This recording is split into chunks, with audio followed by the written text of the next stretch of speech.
Téléspectateurs de Table Ronde Télévision, nous vous croyons nombreux devant vos écrans pour nous suivre. Nous sommes dans le compte de votre magazine Table Ronde.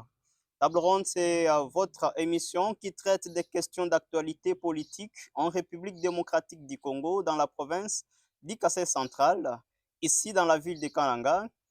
Au menu pour ce numéro du 8 novembre, le VPM de l'Intérieur, Jacquemain Chabani, a appelé les assemblées provinciales à adopter une résolution suspendant les motions et pétitions durant cette période de guerre. C'est là pour faire face à la série de crises qui secouent les institutions provinciales depuis quelques mois.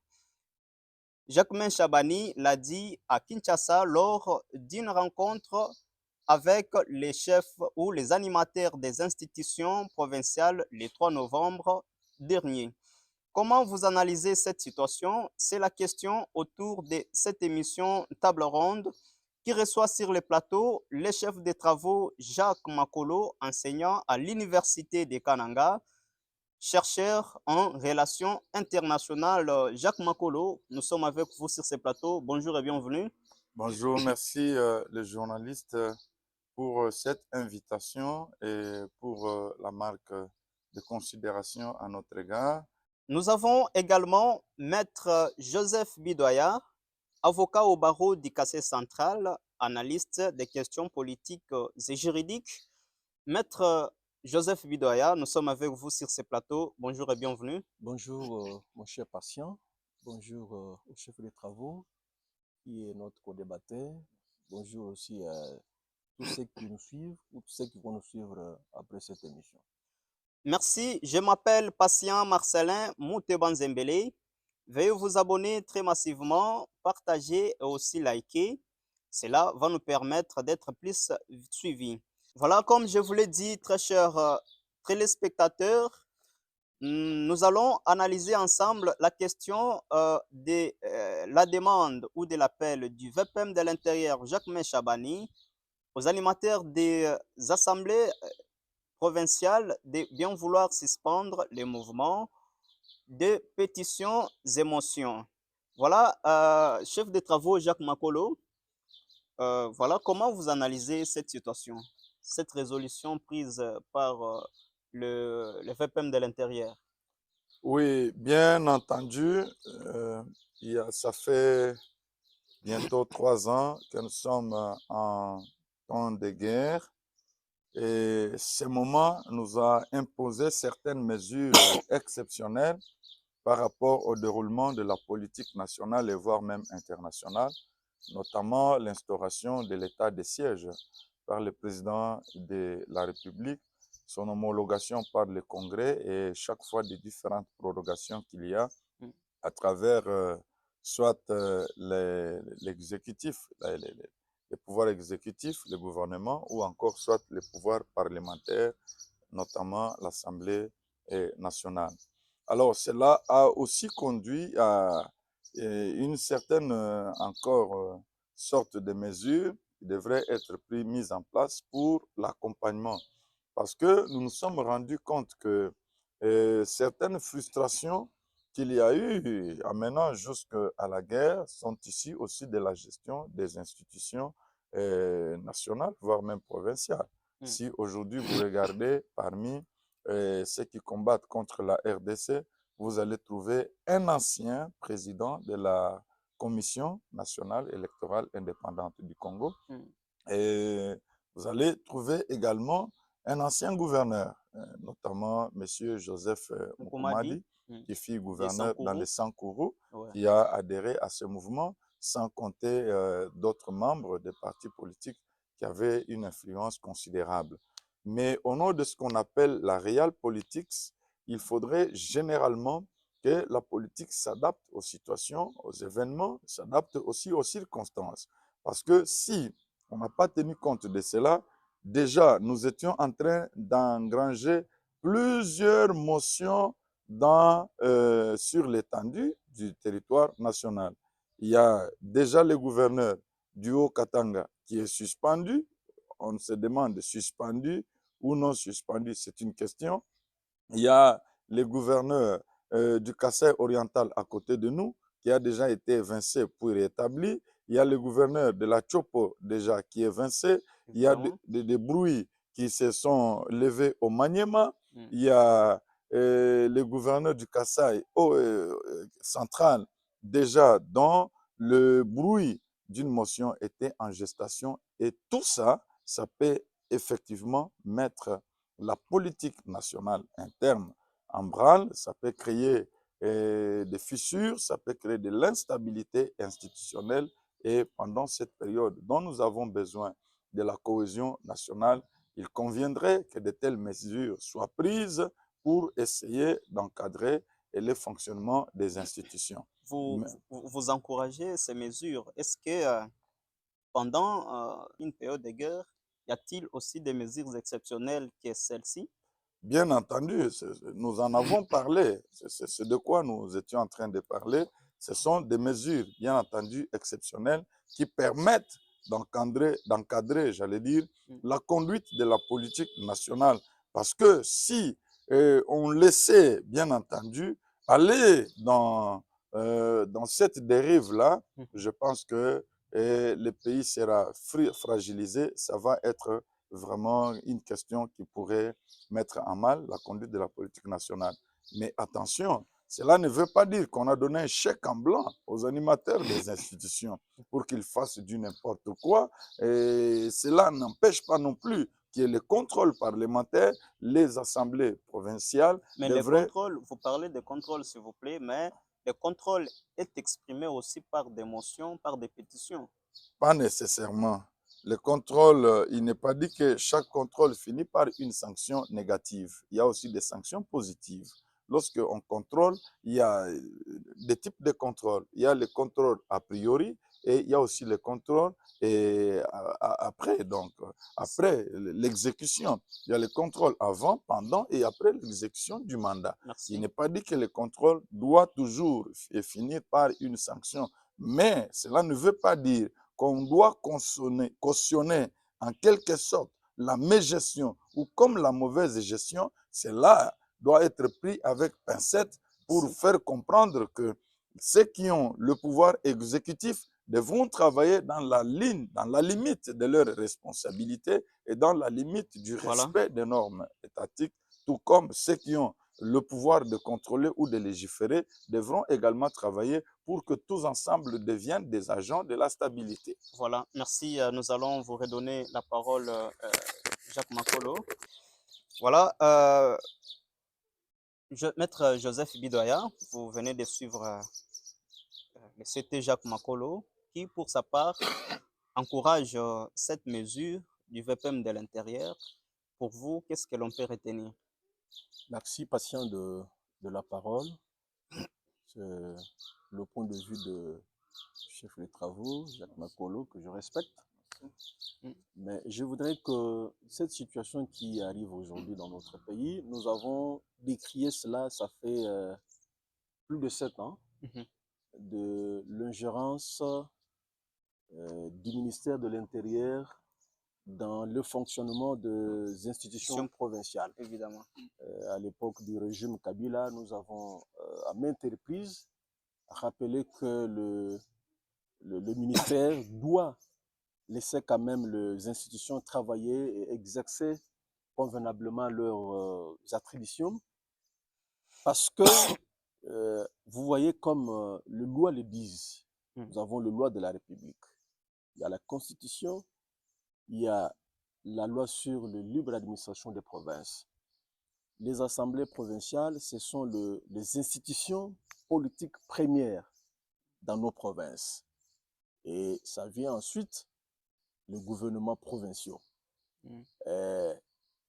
Lorsque le VPM prend une mesure pour que les assemblées prennent des résolutions pour mettre fin ou stopper les motions, les pétitions contre le membre du bureau ou le gouverneur ou le gouvernement provincial, cela ne répond pas ni à l'esprit ni à la lettre de loi de la République. Nous sommes dans un état de droit. Dans un état de droit, le premier réflexe de nos dirigeants, c'est le respect des textes. C'est le respect des tests. Vous savez que le respect des tests, l'état de droit, c'est la leitmotiv pour lequel le chef de l'État s'est battu pour fonder un État véritablement démocratique. Le ministre de l'Intérieur n'est pas l'autorité des tutelles des assemblées provinciales. Vous comprenez? Quand même, il est l'autorité pour Non, le il est gouvernement l'autorité, provincial. il a entre Et, ses mains oui. la territorialité. Mhm. Mais cela ne veut pas dire qu'il est l'autorité des tutelles sur les assemblées provinciales. Les assemblées provinciales sont mises en place sur base des élections. Vous comprenez? Évidemment. Les députés sont élus au même titre que le chef de l'État, au même titre que les députés nationaux. Oui. Vous comprenez? Mhm. Et les attributions sont prévues par les lois. Évidemment. La seule sanction qui est donnée à l'endroit des assemblées provinciales, c'est la dissolution. La dissolution. Vous comprenez? C'est là par le président de la Voilà. République. Mais maintenant, lorsqu'on demande, cette demande, je la trouve infondée. Parce que les raisons avancées telles que nous sommes pendant la guerre. Oui, nous sommes pendant la guerre, mais il y a des provinces qui font, je dois avoir 3 provinces qui font exception. Vous comprenez? Là, on a réduit les attributions des assemblées provinciales. Vous avez le Sud Kivu, vous avez le Goma, Nord Kivu, vous avez Ituri. Oui. Vous comprenez? Mais Sud Kivu, c'est venu après, mais avant, elle n'était pas concernée par les mesures exceptionnelles de l'état de siège qui a été décrété. C'est ça les exceptions que la Constitution établit pour empêcher l'Assemblée d'exercer leurs attributions. Mais si cela s'intensifie, devient très perdurant, ça ne peut pas aussi aller jusqu'à atteindre même tous les territoires de la RDC. Non, patient, on ne peut pas violer la loi pour satisfaire nos sentiments. Vous comprenez? Parce que vous voyez que ce que nous avons décrié hier et aujourd'hui, on est en train de se servir de ça comme des bégues. Vous comprenez? Donc, c'est ça que nous disons que le VPM, il y a eu d'autres mécanismes qui pouvaient être envisagés. Pas les dire clairement que nous demandons aux assemblées provinciales. Il y a des cadres de concertation, il y a plusieurs réunions qui peuvent être tenues pour parvenir à trouver des solutions idoines à cette crise ou à ces crises multiformes dans plusieurs provinces. Oui, mais alors, on se demande, parce que, comme je l'ai dit, sur le plan de droit, la demande de ministre de l'Intérieur n'a pas son fondement. Parce que quand vous voyez dans la loi sur la libre administration des provinces, oui, à l'article 19 et 20, là on donne les attributions. Parce que le contrôle, ce sont des mécanismes qui sont prévus, des mécanismes parlementaires pour contrôler. Nous avons besoin d'une bonne gouvernance. Mais aujourd'hui, regardez, lorsqu'on dit on a suspendu des motions, on a suspendu des pétitions, vous comprenez, le gouverneur, le membre du bureau des assemblées deviendront de rois télé. Ils deviendront de rois télé. Bon, en fait, vous dites cela, vous parlez que c'est peut-être par sentiment, mais est-ce que le VPM a de l'intérêt à tirer dans tout ce qu'il fait ou dans cette instruction, si ce n'est que pour préserver un climat de paix dans les provinces? Non, le climat de paix... Après avoir constaté qu'il y a eu une crise intense dans cette affaire de pétition, motion, à travers peut-être une dizaine de provinces.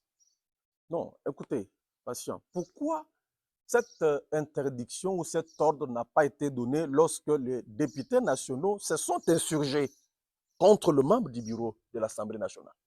Vous voyez, n'est-ce pas? Là, ils ont agi en toute souveraineté. On leur a dit, OK, ils sont en droit. Ils ont signé la pétition contre le président de l'Assemblée nationale et quelques membres du bureau. Vous comprenez? Et aucun député n'a été empêché, national, n'a été empêché d'exercer ce pouvoir. On dit ce sont les attributions des députés, jusqu'à tel point que le président visait lui-même à dit démissionner pour éviter d'autres choses. Mais pourquoi cela doit être? Vous pensez que le VPM peut avoir pris de telles mesures sans pour autant contacter le chef de l'État, sans pour autant contacter d'autres, donc ces autorités hiérarchiques, entre autres la première ministre, le chef de l'État. Parce que ici, vous venez de dire qu'il n'y a que le président de la République qui peut intervenir sur les assemblées provinciales avec la dissolution. Oui, je pense, même si cette mesure a été prise en concertation avec le chef de l'État, Premier ministre, mais ça n'a pas de fondement juridique. Ça, je l'ai Merci, dit, merci. j'insiste. Mais si aujourd'hui, on peut prendre l'aspect politique pour dire que voilà, si cette mesure ont été prises, c'est parce que nous sommes pendant la guerre. Si ces mesures ont été prises, c'est parce qu'il y a des crises. C'est vrai. Politiquement, il y a une crise dans plusieurs provinces. Est-ce que l'unique moyen de résoudre ces crises ou cette crise, c'est d'interdire aux députés ou aux assemblées d'exercer leurs attributions, le contrôle parlementaire? Vous voyez, n'est-ce pas? Je vous donne un exemple. Aujourd'hui, vous avez le Kassai central où un gouverneur a été élu sur base d'un programme d'action. Vous voyez, n'est-ce pas? Mais si aujourd'hui, les députés croisent le bras, dit, vous avez été élu sur base de votre programme. Mais aujourd'hui, il n'en est plus tard, 2 ans plus tard. Qu'est-ce que vous avez réalisé concrètement? Parce que le contrôle n'est pas, le CT l'a dit, l'objectif de contrôle n'est pas toujours de sanctionner négativement. Vous voyez, on peut aussi sanctionner positivement.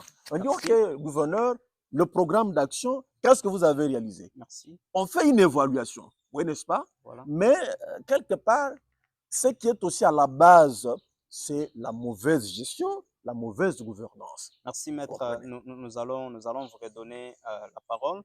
Voilà, chef des travaux Jacques Makolo. Pour maître Joseph, euh, cette mesure n'a pas de fondement juridique. Euh, pour lui, il estime que il ne devrait pas y avoir cette exception en temps de guerre au moment où vous l'avez soutenu, vous avez encouragé cette mesure. Mais une autre question ou une autre tendance, c'est que on parle de la guerre à l'Est, ça ne date pas d'aujourd'hui, que cette mesure tombe aujourd'hui. Pourquoi cela? Oui, nous tendons déjà 3 ans de guerre.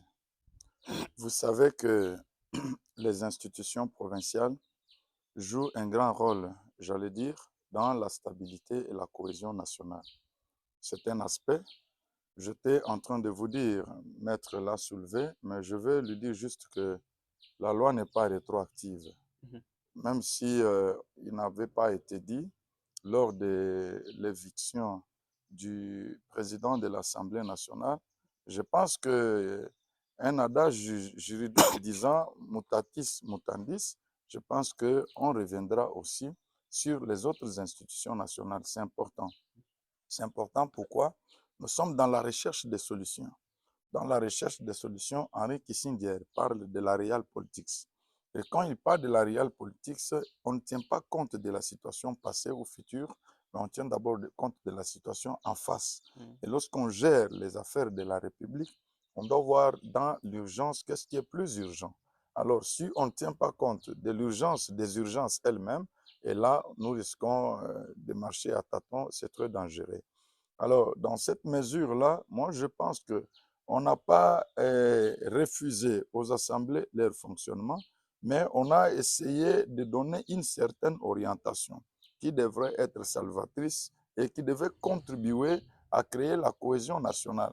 Je vous l'ai dit, vous savez, aujourd'hui, avec le départ de Jacques Kiaboula, qui jusqu'aujourd'hui on dit il est parti, il va revenir, vous savez qu'il a été mis de côté et il y a eu une notification selon laquelle le vice-gouverneur est en train d'assurer l'intérim. Oui. Cette situation n'a pas créé un climat de cohésion et de paix dans les Hauts-Katanga. C'est très important, on doit le retenir.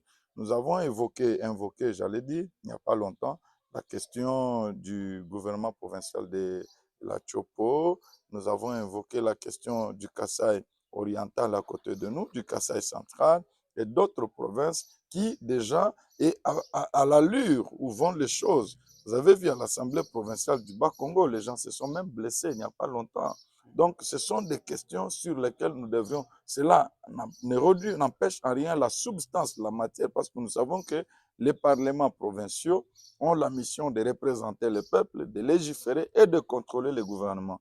Et ils continueront à représenter, ils continueront à légiférer, continueront aussi à exercer le contrôle sur le gouvernement. Mais ce qu'on leur demande juste dans le cadre de la cohésion nationale, c'est de mettre d'abord, pendant cette période, de côté les questions liées, par exemple, à l'instabilité institutionnelle en ce qui concerne les animateurs des institutions. Vous avez suivi Là, maître qui, à l'entame, il a soulevé que c'est oui, depuis la prise de fonction du VPM que l'on a déploré sa manière de travailler qui n'est pas tout à fait plausible. Alors, est-ce qu'en relation internationale, il existe quand même des principes qui autorisent à certaines autorités de prendre des mesures pour peut-être contraindre au fonctionnement des institutions? oui, je pense que à ce niveau-là, il y a un petit flou, c'est qui est vrai, il faut le dire. Les assemblées provinciales, voire même les gouvernements provinciaux, n'ont pas une autorité hiérarchique. C'est ce que nous devons retenir. Nulle part, ni dans la loi sur la libre administration des ETD, même dans la Constitution, il n'y en a pas. Ils ne devront pas être soumis ou soumises à une autorité quelconque. Ce n'est qu'en 2011, avec la révision constitutionnelle, qu'on a donné le pouvoir au chef d'État de suspendre un gouverneur pour certaines raisons, mais aussi de prendre une ordonnance pour l'entrée en fonction du gouverneur. Donc, c'est un peu cette mesure-là, assez exceptionnelle, qui a été euh, ajoutée dans la Constitution lors de la révision de 2011. Mais en quelque sorte, parce que la nature a horreur du vide, on ne pouvait pas laisser un vide sans qu'il y ait une certaine coordination. C'est comme ça que on a trouvé avec les attributions du ministre chargé des Affaires intérieures qu'il devrait s'occuper des questions liées, par exemple, au fonctionnement des entités territoriales décentralisées. Alors, c'est exactement cela qui lui donne ce pouvoir-là. Et aucune décision ne peut être prise par un ministre si elle n'a pas été délibérée dans le conseil des ministres. Ça, c'est noir blanc sur blanc. Toutes les questions doivent être délibérées dans le conseil des ministres et nous savons que le conseil des ministres est présidé par le chef de l'État. Évidemment. Donc là, Et vous il y a trouvez que question cette juste de mesure faire a été une appliquée? corrélation, mais la loi est claire. C'est juste question de faire une corrélation par rapport à cela. Donc, il n'y avait pas d'autres moyens, d'autres mécanismes de pouvoir ainsi intervenir si ce n'est que suspendre les motions et les pétitions. Non, les mécanismes, il y en a. Il y a déjà un état de siège. Il y a déjà, dans les provinces en conflit, il y a déjà un état de siège qui a été prorogé autant de fois. Et il y a d'autres mesures qui ont été prises. Ce n'est que l'une des mesures qui vient renforcer plusieurs autres qui ont été prises. Merci. Qui a ignoré qu'il n'y a pas longtemps, il y a eu une grande campagne de soutien au FARDC. Il y a eu des contributions qui ont été faites, même dans les églises, même dans les marchés. Les gens ont dû contribuer pour soutenir l'effort de guerre. Il y Merci. a aujourd'hui, par exemple, le gouvernement a suspendu la révision des salaires des fonctionnaires, tout ça dans la ligne droite du soutien à la guerre. Donc nous Si, comprenons que c'est l'une des mesures qui vient à s'ajouter à celles qui ont déjà été prises dans la logique de la guerre. voilà, nous allons vous redonner une fois de plus la parole, chef de travaux Jacques Makolo. Voilà, Maître Joseph Bidoya, nous revenons une fois de plus à vous. Vous avez parlé dans votre premier tour qu'il y a certains mécanismes qui devraient être adoptés à la place de suspendre les motions, les pétitions. Alors, quels sont les mécanismes envers lesquels vous faites allusion? Merci patient. Vous voyez que le mécanisme tel que nous le disons, c'est de loi du pays qui le prévoit toujours.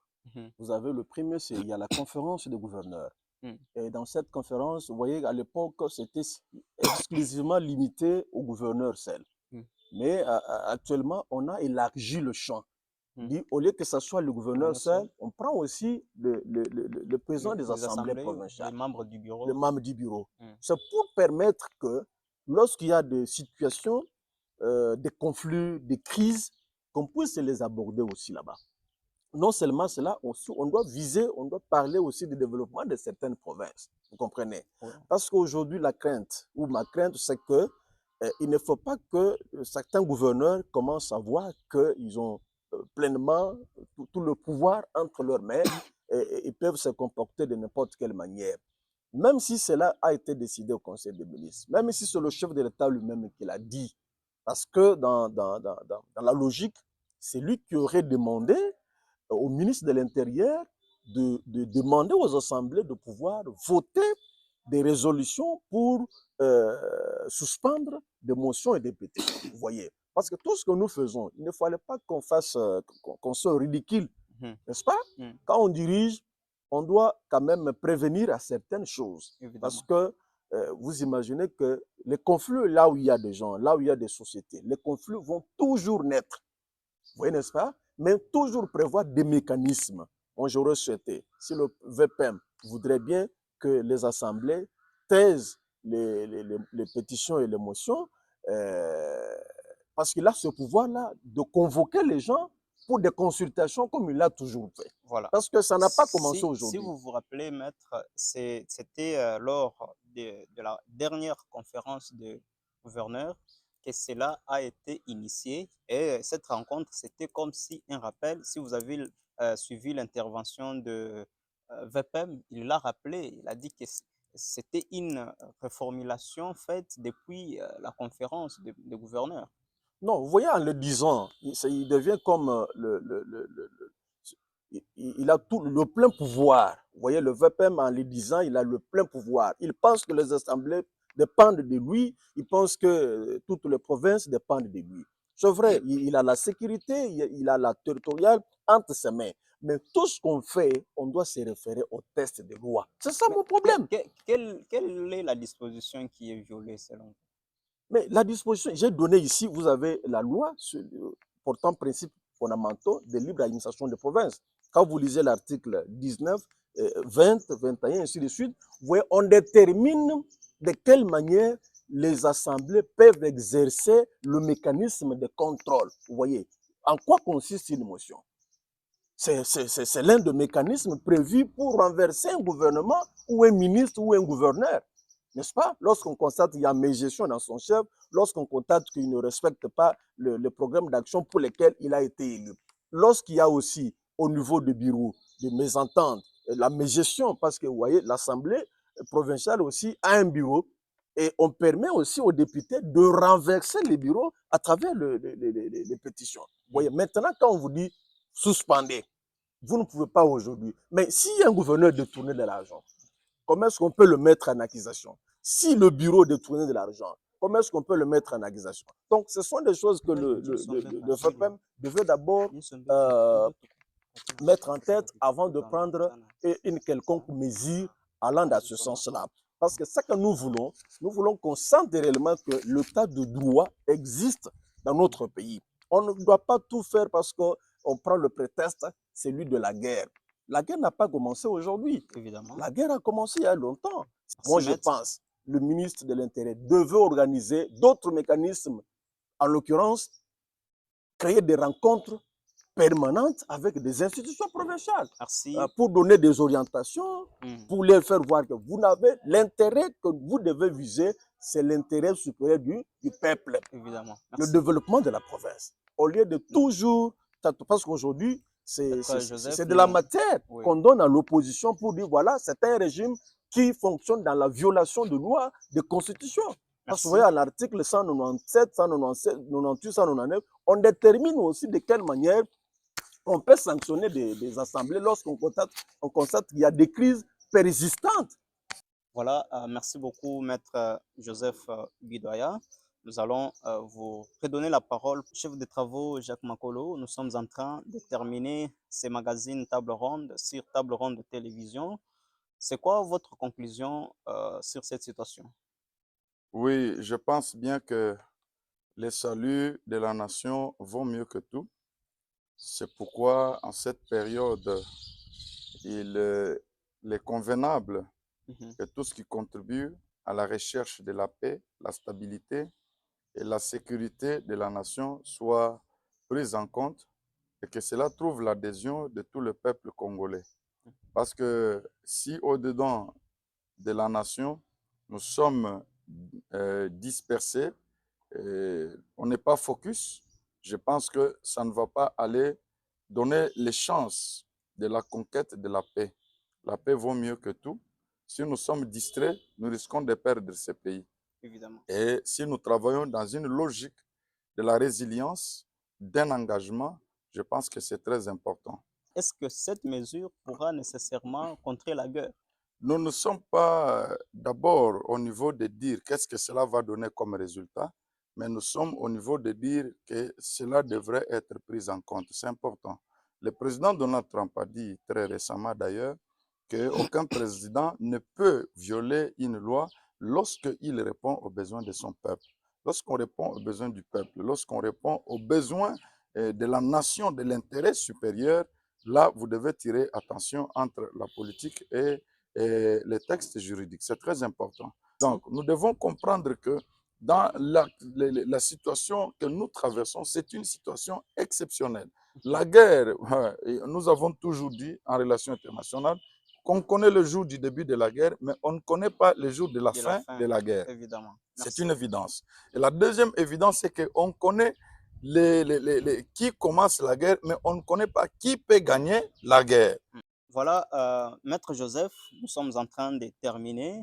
La question qui nous reste à vous poser, est-ce que les mesures prises par le VPM de l'Intérieur, n'est-ce pas une façon de mettre les autorités provinciales dans une même idée, de sorte que la question aujourd'hui de la guerre en République démocratique du Congo soit résolue de tous? Patient, non. Je dis que la guerre ne sera pas terminée qu'avec la mesure prise par le ministre de l'Intérieur. Parce que, vous voyez, la partie qui est occupée par l'agresseur, il n'y a pas de gouverneurs qui exercent là-bas, qui sont contrôlés par des assemblées provinciales. Vous comprenez? Il y a beaucoup de priorités que le gouvernement devait entamer pour récupérer cette partie du pays et puis terminer la guerre. Parce que les gouverneurs ou les assemblées provinciales devaient rester faire leur travail. D'ailleurs, parce que vous savez que dans certaines provinces, ce qui motive plus cette mesure, c'est parce que dans les habitudes de nos dirigeants, il y a certains qui ont des intérêts particuliers, qui ont des intérêts mesquins dans certaines provinces. Il dit maintenant, cette mesure, en l'imposant, c'est une façon de ne pas permettre que les gouverneurs qui sont placés par nous soient bouleversés, ainsi de suite. Comme ça, nos intérêts sont bien protégés, sont bien préservés. Mais moi, je dis que si ces mesures étaient dans le sens de l'intérêt général du pays, dans le sens de combattre, de mener des affronts contre cette guerre nous imposée injustement par le Rwanda, ça sera une mesure à saluer. Mais si c'est dans l'objectif politique d'endormir les uns les autres, nous ne pouvons que décrier, n'est-ce pas? Parce que la guerre, elle est là. Il y a plusieurs possibilités d'engager l'armée ou le pays dans cette guerre, renforcer le solde militaire, former l'armée, avoir une armée républicaine capable d'imposer la paix au niveau de l'Est. Merci, Maître Joseph Bidoyan. Voilà, très chers téléspectateurs des tables rondes de télévision, très chers abonnés, merci d'avoir été avec nous jusqu'à la fin de ces magazines tables rondes. Nous avons reçu sur ces plateaux Maître Joseph Bidoya, avocat au barreau d'ICAC Central, analyste des questions politiques et juridiques. Maître Joseph Bidoya, nous vous disons merci d'avoir été avec nous. Merci beaucoup, cher patient. Nous avons également reçu le chef de travaux Jacques Makolo, enseignant à l'Université de Kananga, chercheur en relations internationales. Le chef de travaux Jacques Makolo, c'est un plaisir d'avoir été avec nous. Merci. Merci, Monsieur Patient, de votre invitation et merci à tous ceux qui nous ont suivis Voilà, je m'appelle Patient Marcelin Mouté Banzembele à la présentation de ces magazines Table Ronde sur Table Ronde Télévision. Nous vous prions de vous abonner massivement, aimer ou liker la vidéo et aussi la partager. Nous vous promettons un rendez-vous prochain. Au revoir.